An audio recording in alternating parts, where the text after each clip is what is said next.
জুলাই গণ অভ্যুত্থানে রংপুর বেগম রোকেয়া বিশ্ববিদ্যালয়ের সামনে শিক্ষার্থী আবু সাঈদ হত্যার ঘটনায় মানবতাবিরোধী অপরাধের মামলায় আনুষ্ঠানিক বিচার শুরু হয়েছে।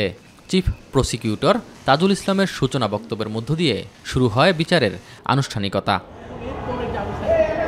এদিন আবু সাঈদকে গুলি করার দুটি ভিডিও ফুটেজ দেখানো হয় আদালতে। পরে প্রথম সাক্ষ্য গ্রহণের জন্য বৃহস্পতিবার দিন ধার্য করেন আন্তর্জাতিক অপরাধ ট্রাইব্যুনাল ২।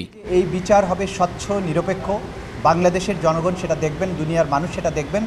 এখানে এতটা শক্ত এভিডেন্স আছে, এত সুশৃঙ্খল প্রমাণ আছে যে একটা প্রমাণ আরেকটা প্রমাণকে আরও সুদৃঢ় করেছে।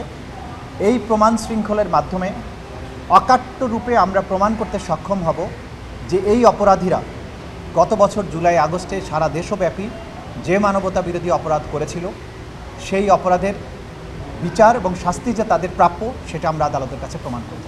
দ্রুততম সময়ের মধ্যে সকল আইনি প্রক্রিয়া অনুসরণ করে বিচার কাজ শেষ করার প্রত্যাশা চিফ প্রসিকিউটরের।